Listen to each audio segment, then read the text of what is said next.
Hi കൂട്ടുകാരെ, പുതിയൊരു വീഡിയോയിലേക്ക് എല്ലാവർക്കും സ്വാഗതം. അങ്ങനെ മാഷിന് കസാല ഇവിടെ സുശീല ഇട്ട് കൊടുക്കുമ്പോൾ ആ കസാല ചവിട്ടിക്കൊണ്ട് മാഷ് അതിലോട്ട് ഇരിക്കുന്നു കേട്ടോ. അങ്ങനെ മാഷ് ഇരിക്കുമ്പോൾ സുശീല ഒന്ന് ഞെട്ടിപ്പോകുന്നുണ്ട്. തൻ്റെ മുന്നിൽ കാലുമ്മക്കാലം ഇരിക്കുന്ന ആ കാണുന്ന മാഷിനെ കാണുമ്പോൾ സുശീലയ്ക്ക് ചെറുതായി അടിപതറുന്നുണ്ട് കേട്ടോ. എന്തിനാ സുശീല നീ വന്നിരിക്കുന്നത് എന്ന ചോദ്യമായി കേട്ടോ.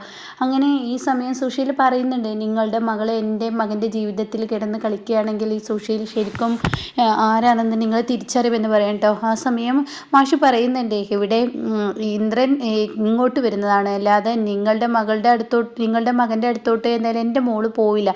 ഇവിടോട്ട് വിച്ചുവിൻ്റെ അച്ഛൻ എന്ന നിലയ്ക്ക് ആ പറയുന്ന നിങ്ങളുടെ മകൻ ഇവിടെ വരികയാണെങ്കിൽ തീർച്ചയായും വന്നിരിക്കും. അതിനെ തടസ്സപ്പെടുത്താൻ നിങ്ങൾക്കാവില്ല സുശീല എന്നൊക്കെ പറയുന്നുണ്ട് കേട്ടോ. പിന്നെ പ്രതിഭയുടെ കാര്യത്തിലും ഇന്നലെ പറഞ്ഞല്ലോ, അങ്ങനെ പറയുന്നുണ്ട് കേട്ടോ. ആ സമയം സുശീലയുടെ പ്രതീക്ഷകളെല്ലാം കണക്ക് കൂട്ടലുകളെല്ലാം തെറ്റാണ്. വരുന്ന വഴിക്ക് ഭാനു അമ്മയുടെയും അനുവിൻ്റെ അടുത്തുനിന്നൊക്കെ കണക്കിന് കിട്ടുന്നുണ്ട് കേട്ടോ. അങ്ങനെ പ്രതീക്ഷിച്ചതിലും അപ്പുറമായി തിരിച്ചടി കിട്ടുമ്പോൾ തനിക്ക് താങ്ങാനാവാതെ അവിടെ നിന്നും സുശീല ഇറങ്ങി പോകട്ടോ. പ്രതികാരമായി തീരുകയാണ് സുശീലയ്ക്ക്.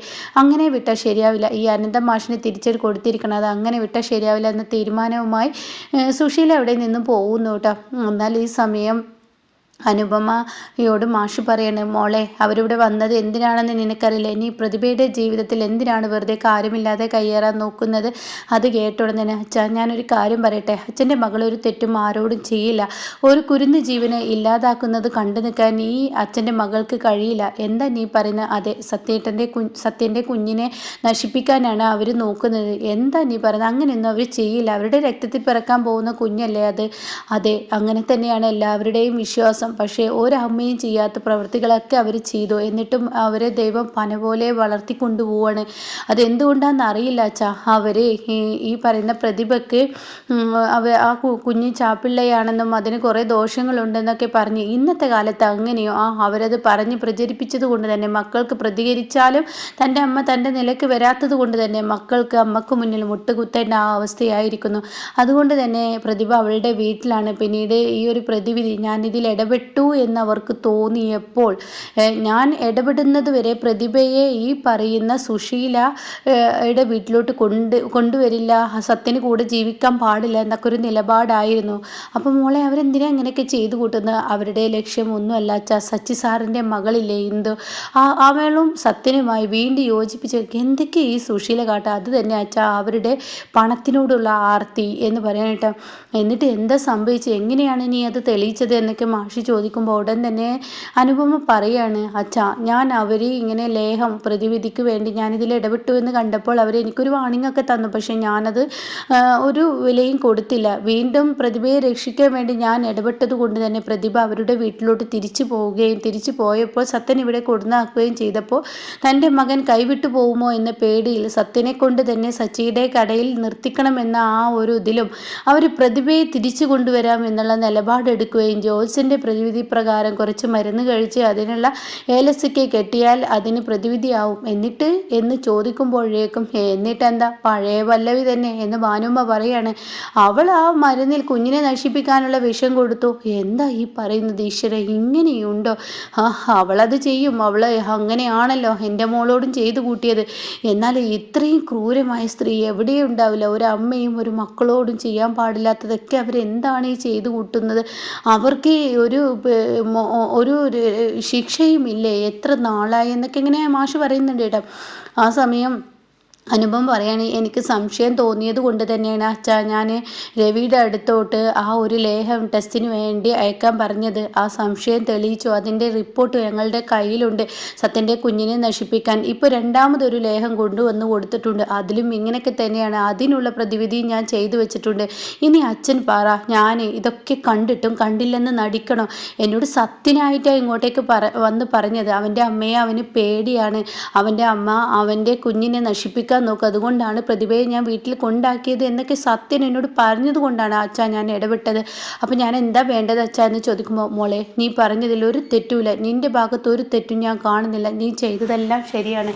എന്തായാലും എൻ്റെ മോളെ നീ ചെയ്തതിൽ ഒരു തെറ്റുമില്ല എന്നൊക്കെ പറഞ്ഞിട്ട് മാഷ് അനുപമയെ ഒപ്പം കൂടെ നിൽക്കുകയാണ് കേട്ടോ. എന്നിട്ട് പറയണേ, എന്തായാലും നീ അവരെ സൂക്ഷിക്കണം. അവരുടെ നാക്ക് അതൊരു വിഷം ചുറ്റുന്ന നാക്ക് തന്നെയാണ്. അവരുടെ നാക്ക് കൊണ്ട് അവർ പലതും പറഞ്ഞു പറഞ്ഞുണ്ടാക്കും. അതിൻ്റെ സൂചനയായി ഇന്ദ്രേട്ടൻ എൻ്റെ അരികിലോട്ട് വന്നിരുന്നു.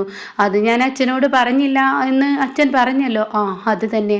അതുകൊണ്ട് തന്നെ എനിക്കും പേടിയുണ്ട് നിന്നെ പറ്റിയിട്ട് അസഭ്യ വാക്കുകൾ പറയുക. ഹർഷയുടെ അടുത്തോട്ട് പോയ ഹർഷയെ ഞാൻ സഹായിക്കുന്നു. അവരുടെ ആരോഗ്യനില തരണം ചെയ്യാനും പിന്നെ ശത്രുവിനെ മിത്രമാക്കി വെച്ച് കഴിഞ്ഞാൽ തീർച്ചയായും അവർക്ക് തിരിച്ചടിക്കാൻ നല്ലൊരു ആയുധം ഹർഷ തന്നെയാണ്. ഹർഷ പഴയ നിലയിലോട്ട് വന്നു കഴിഞ്ഞാൽ അവരുടെ എല്ലാ കള്ളക്കളികളും പുറത്ത് കൊണ്ടുവരാമെന്ന് പറയാനേട്ടാ.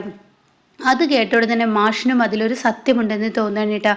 എന്നാൽ ഈ സമയം എന്തായാലും ഈശ്വരൻ അവർക്കൊരു ശിക്ഷ കൊടുക്കാതിരിക്കില്ല, എന്നും അവർക്ക് രക്ഷയുണ്ടെന്ന് അവർ കരുതിയിരിക്കേണ്ട എന്നൊക്കെ ഇങ്ങനെ പറയുന്നുണ്ട് കേട്ടോ. പിന്നീടാണെങ്കിലോ ഇപ്പുറത്തെ രഘു സരോജിനി ആൻറ്റിയൊക്കെ വന്നിരിക്കുകയാണ്. അപ്പോൾ സരോജിനിയോട് പറയാണ് ചീരുവിനെ ചെക്കപ്പിന് കൊണ്ടുപോകാൻ പോവാണ് ആൻറ്റി, കുഞ്ഞുങ്ങളെ ആൻറ്റി നോക്കില്ലേ? തീർച്ചയായും ഞാൻ നോക്കുമെന്ന് പറയാൻ കേട്ടോ.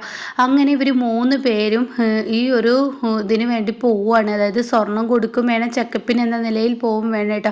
പക്ഷേ പോകുന്ന വഴിക്ക് സ്വർണ്ണ മാഫിയയെ കാണുകയാണ്. അപ്പോൾ അവരുടെ മനസ്സമാധാനം നഷ്ടപ്പെടുകയാണ് കേട്ടോ. അപ്പോൾ രഘു ഇതാ സ്വർണ്ണക്കടത്തുകാരാണല്ലോ എന്നിങ്ങനെ പറയുന്നുണ്ട്. അപ്പോൾ ഉടൻ തന്നെ അമ്പിളി ഇനിയിപ്പോൾ നമ്മുടെ കയ്യിൽ ഈ സ്വർണ്ണമുള്ളത് അറിഞ്ഞിട്ടാണാവോ അവർ നമ്മളെ നോക്കുന്ന രഘുട്ടാ?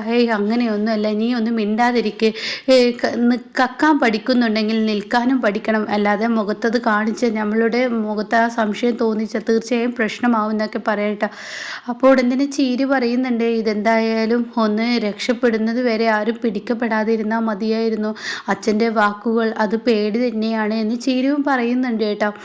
എന്നാൽ ഈ സമയം സുശീലയാണെങ്കിലോ തൻ്റെ കാര്യങ്ങളെല്ലാം കൈവിട്ടു പോകുന്ന ആ ഒരു അവസ്ഥയിലോട്ടാണ് സുശീലക്ക് പോകുന്നത്. സുശീല ഇത്തവണത്തെ ഓണം ഇനിയിപ്പോൾ സുശീലയല്ല, സുശീലയുടെ മക്കൾ തമ്മിൽ സംസാരിക്കുകയാണ്. ഇത്തവണത്തെ ഓണത്തിന് ഇവിടെ ആരും തന്നെ ഇല്ല, ഈ പറയുന്ന പ്രതിഭയും ഇല്ല, ആരുമില്ല, നമ്മൾ മാത്രം ഓണം ആഘോഷിക്കണ്ടേ എന്നൊക്കെ ഇങ്ങനെ പറയുമ്പോൾ ഉടൻ തന്നെ സത്യം ചോദിക്കുകയാണ്, അല്ല ഇനി ഇന്ദ്രേട്ടന് കുഞ്ഞിനുമായി ഓണം ആഘോഷിക്കാൻ പഞ്ചരത്നത്തിലോട്ട് പോകുന്നുണ്ടോ? അപ്പോൾ ഇത് കേൾക്കുന്ന ഇന്ദ്രൻ പറയാണ് തീർച്ചയായും ഞാൻ ഇത്തവണ പഞ്ചരത്നത്തിലോട്ട് പോകണം എന്നാണ് ഞാൻ വിചാരിക്കുന്നത്. എല്ലാ ഓണത്തിനും അച്ഛന് ഒരു ഗിഫ്റ്റ് കൊടുക്കാറുണ്ട് ഞാൻ, അതുപോലെ ഇത്തവണയും അച്ഛന് ഒരു ഗിഫ്റ്റ് കൊടുക്കണം എന്ന് പറയാൻ കേട്ടോ. ഇത് കേട്ടിട്ടാണ് സുശീല കയറി വരുന്നത്. സുശീല അങ്ങ് ചാടിത്തുള്ളാണ്.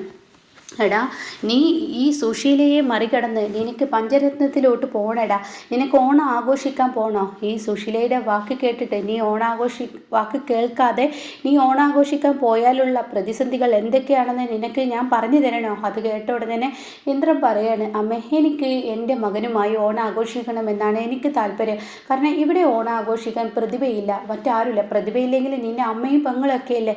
അത് മാത്രമല്ലല്ലോ അമ്മേ, എൻ്റെ കുഞ്ഞുമായി എനിക്ക് ഓണം ആഘോഷിക്കണം ആഗ്രഹങ്ങളില്ല. അതുകൊണ്ട് ഇത്തവണ ഓണത്തിന് ഞാൻ പഞ്ചരത്നത്തിലോട്ട് പോവും എന്ന് തന്നെ സുശീലയുടെ മുഖത്തടിച്ച് ഇന്ദ്രൻ പറയുമ്പോൾ ഈശ്വര എന്ന പേടിയിൽ നിൽക്കാൻ കേട്ടോ. പണ്ട് സത്യനായിരുന്നു ഇതുപോലത്തെ മറുപടികൾ പറഞ്ഞിരുന്നു. ഇന്നിപ്പോൾ തനിക്ക് ഇവനാണല്ലോ ഈശ്വര മറുപടി തരുന്നത്. അത് വല്ലാത്തൊരു പ്രതിസന്ധി തന്നെയാണല്ലോ.